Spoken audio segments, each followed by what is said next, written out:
amma yau ba gwamnati da ke so in zan gaishe a Najeriya in yi sati ina so in gaishe ban gaishe wallahi babu shi. Babu shakka a taro irin wannan akwai bukatan a ita tunatar da juna kalmomi da za su kara karfa mana gwiwa bisa wannan muhimmin aiki da aka sa a gaba na da'awa da isar da sabon Allah madaukakin sarki. Abinda zan tunatar da iyaye na maluma musamman waɗanda za a yi fosse zuwa tafsiri a jihohi,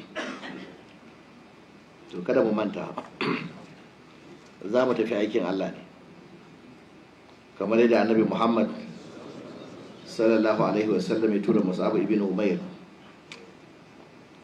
a wurin sufara al-Islam, the first Islamic ambassador, zuwa Madina domin ya yi aikin da'awa wanda zai zama kamar sharar fage kafin manzan Allah sallallahu alaihi wasallam ya hijira daga Makka zuwa Madina.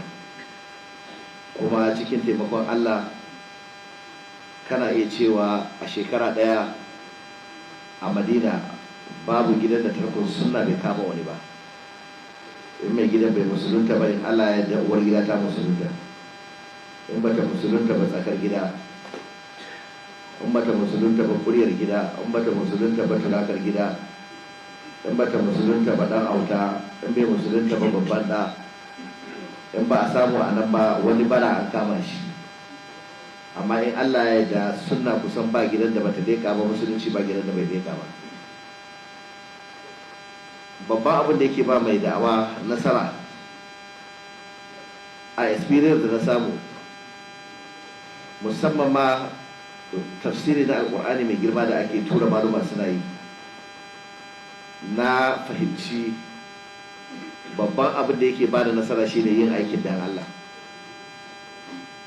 Za ka yi mamaki duk irin balahira da za ka samu da barazana da bid'a za ta yi, in dai za ka yi don Allah ƙarshe za ka ga an samu nasara. Ba zan manta ba lokacin da muke tafsiri a Sokoto, muna tare da Sokotawa a wannan wuri sanda aka ballo rigima ta istiwayin Ubangiji. Ya kai ga duk inda ake tafsiri a Sokoto, tafsirin yan bidiya akan mu ake yi. Duk inda kuma wani tafsiri yake da ahlus sunna, in Allah ya da mu suke ba kariya.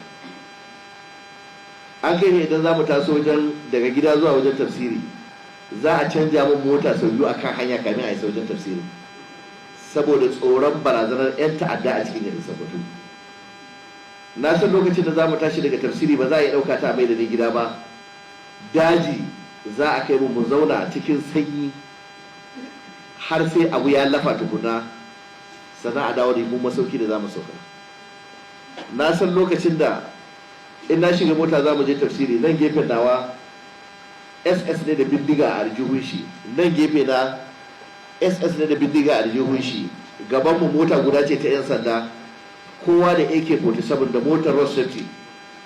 Duk wannan fa ba kuri aka ɗauko ba, tafsiri kawai za a je a yi, amma sai an yi wannan shirin. Sai da ya kai daga nan Abuja suka yi magana da shugaba a je a samu bomb detector a tabbatar an sanya a wajen tafsirin mu yadda za a detectin din irin makamin da za a iya zuwa da shi. Wannan ba don komi ba, kawai sai mun faɗi abinda Allah madaukakin sarki ya faɗa, abinda manzon Allah sallallahu alaihi wasallam ya faɗa.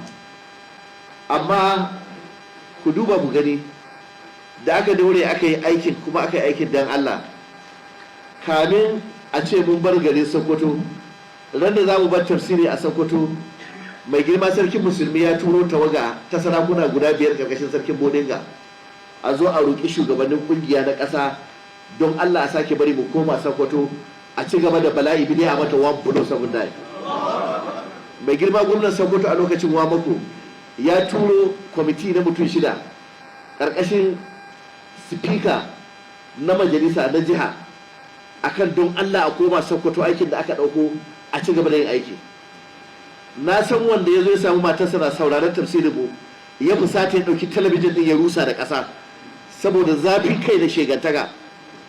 Washe gari ta sai da akwai ta sake siyo talabijin, ya dawo ya sake samu tana kallo. ya mata zagi rashin mutunci, ta haɗa kayanta ta koma gidansu. Ya je biko ta ce ba za ta dawo ba, yayinta suka ce ba za su tilasta ta ba, dama mahaifinta ya rasu. Aka yi bala'i, suka ce sharaɗin ta ce ita sharaɗin guda ɗaya, zai bar ni in kalli tafsiri ba tare da ya samu baki ba, shi har zina yana kallo. Ƙarshe dai ta zafi ya ce to billahi da jin abun ya zama haka, ba ma tafsirin ba, in ma ɗan gobe za ta ɗauko ta kawo shi gida, akwai ɗaki zai zauna.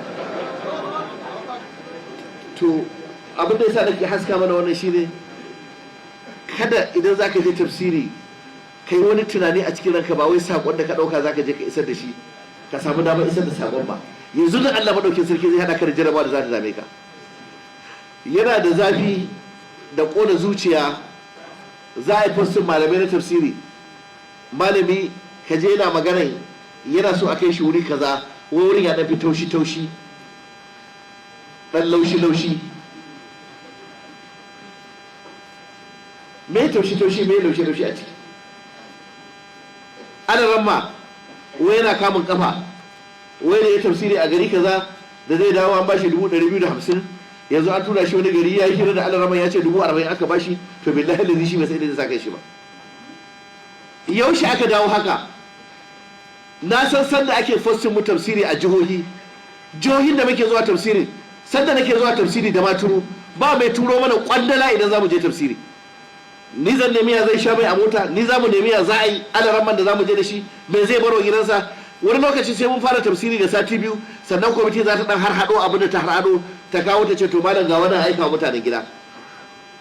Ban fara samun kuɗi a jihar Yobe ba sai lokacin da na bar Yobe. Bayan na gama dushen wannan wahala, ana ɗauke ni daga wurin, sai Allah ya buɗe mun kofa ya haɗa ni da wani mutum. Wallahi idan na je Yobe dala ake bani ba naira ake bani ba. Sokoto Allah bai buɗe mun kofa arziki daga Sokoto ba sai da ba Sokoto tafsiri. Ga Sokotawa na an kai matsayin da zan tafi aikin hajji zan je, in zan dawo su ce ka tsaya a Sokoto akwai aiki da ke so zaka mana, a kama 5-star hotel, a shirya motar da za ta wuce da ni gida, a ce ga wani program da muke so ka yi magana da gwamnati ta sa baki a yi. Mu yi magana kuma ta ɗauki nauyi. Bayan ta ɗauki nauyi kuma ni zan ƙarasa gida na fito daga aikin hajji.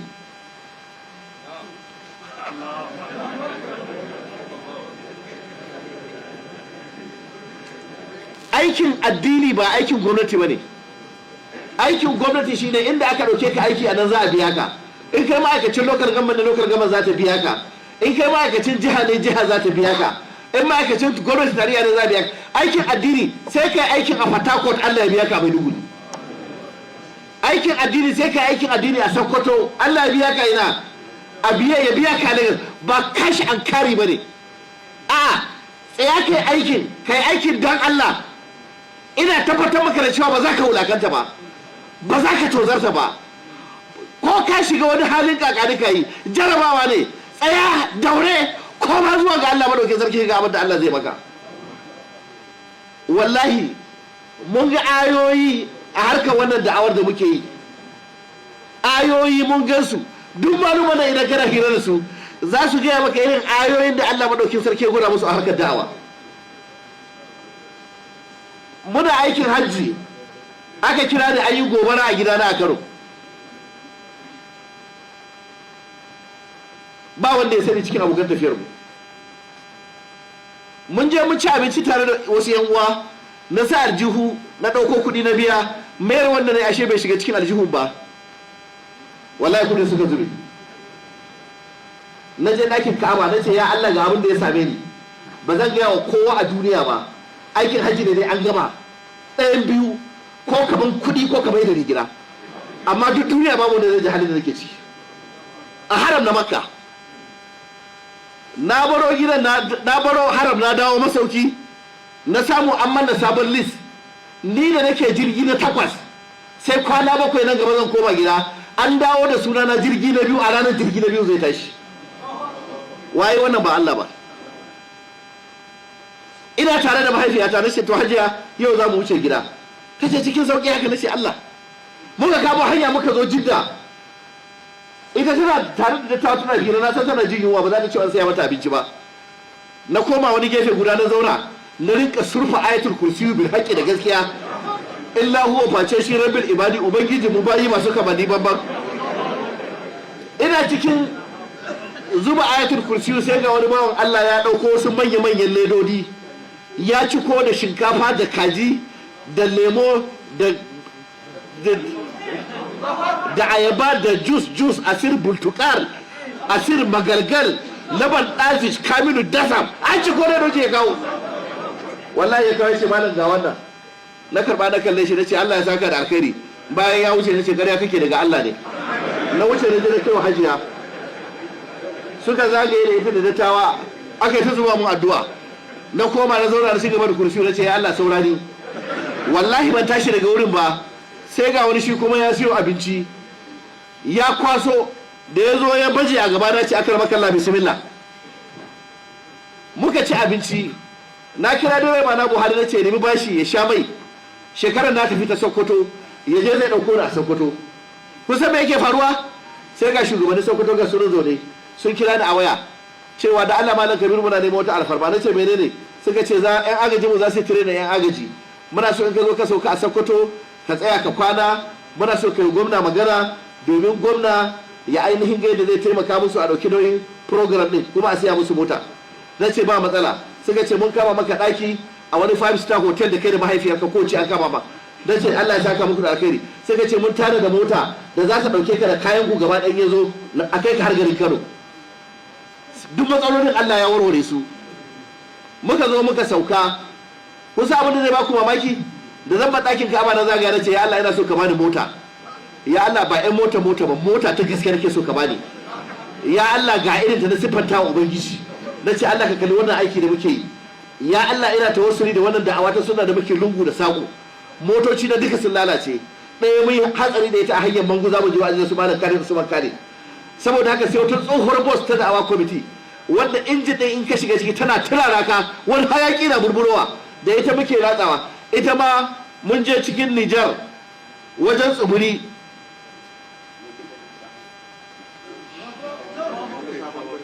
wajen sabon birni da su malam Abdulbasir wajen tsururu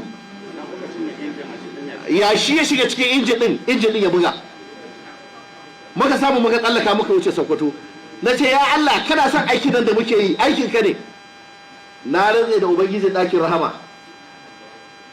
ina dawowa Najeriya ban karisa gidana ba sai da Allah ya bani kuɗin da na sayi continue discussion giredi a lokacin maluman izala na ƙasa ba san wanda yake da irinta ba. Allah ya cika alƙawarinsa ko bai cika alƙawarinsa ba. Ko ba ita je saya ba wanda na je saya mota a wajen sai na ce wanda mota ban dace da kai ba ga irin motar da ya kamata na ce wannan tafi karfi na ce ka karam kalla ka shiga motar da ya sanda za su rika janye gungume da gudu akan hanya in ka zo za ka wuce. To sai yanzu wai ka dan fara dan burutu harkar da'awa wai sai kake kallon rigar da Kabiru Gombe ya saka rigar da wane ne ya saka motar da wane ne ya shiga yi aiki dan Allah wanda ba komai da Allah zai yi baka. Ina rantse muku da girman Allah wallahi mota gida riga duk abin da ka sani ne wallahi ba da sha'awa bai burge ba abin da ke faranta mun rai kaman a shirya aikin da'awa ya nasara. Su wayannan ba komai bane. Mota ta kone jeep za mu tafi wajen wa'azi azare na rantsa da girman ubangiji akan hanya motar ta kone kamin da isa garin na manta da mota ta kone na isa garin mutanen na mun jaje wallahi na manta bai faru in iya tunawa Allah bai bada kuma da kone wata da sanda bacci ya kwashe ni a cikin mota ba minti 10 ba. Wallahi na san mutane sama da 3-4 mana Abdul Basir ya san wasu ku tambaya da Rama Ahmad Suleiman sun kira ni don girman Allah ya tura musu don ba account za su ban kuɗi sun ji abin da ya faru dan ce ba shege da zan tura nan ba account Allah ya daura min jarabawa ko ba wace tafi karfi na bane na dauka. Ran nan ina zaune sai ga shugaba ya kira ni wani bawan Allah ta hannun shugaba ya sai mota ta naira miliyan 100 ya bani kyauta. Mota sai ta kusan wata ɗaya a gidan shugaban jira dauko ta ba yace ta tare masa hanya a fidda ita aje a kai ta gidana.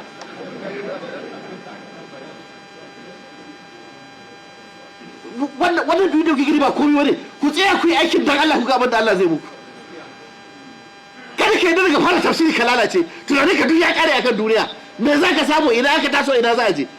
Ana nan ma mai ko ka tsaya ka gyara tilawa sakare ka tilawa ka gyara ta ba 30 mai kyau babu sai wani bubu da kake kana ana raman kasa ko ana raman kasa.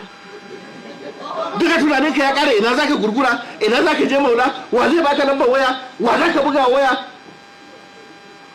Kun ga Najeriya daga sama zuwa ƙasa assistant na gwamnatin Najeriya na rantsa da ubangiji al'arshi babu wanda da ke waya da shi, babu shi. Kan Najeriya gwamnonin Najeriya gaba da su ba gwamnati da ke waya da shi. Idan akwai gwamnati da taɓa waya da shi daga shekara ɗaya zuwa yau, ba wai yana magana da wani ana kayan ya ce sakatare ga wannan ba, a ce ni na buga masa waya daga shekaru zuwa yau.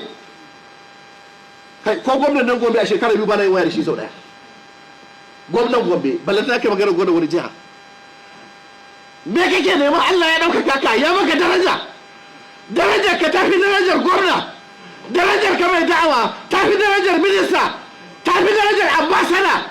Darajar ka mai da'awa a wajen Allah idan ka rike ka yi dan Allah, ka yi yadda ya kamata ka yi, ka yi mai kima da mai daraja ne. Duk duniya ba profession da Allah yake so kamar da'awa, ba profession da yake da'awa daraja, ba profession da yake da'awa girma, ba profession da yake da'awa girma mutunci. Da akwai shi, da wannan profession din shi Allah zai zama wa annabi Muhammad sallallahu alaihi wasallam. Me yasa Allah bai zama annabi gwamna ba? Me yasa bai zama mashi ya zama minista ba? Me yasa bai zama mashi ya zama sanata ba ko dan majalisa? Me yasa ya zama masa ya zama mai da'awa, mai kira zuwa ga Allah, mai da'awa? Saboda duk duniya ba wata wazifa, ba wani aiki da ke da daraja da kima da matsayi a wajen Allah kamar kira zuwa ga Allah da kira zuwa ga sunnar annabi Muhammad sallallahu alaihi wasallam.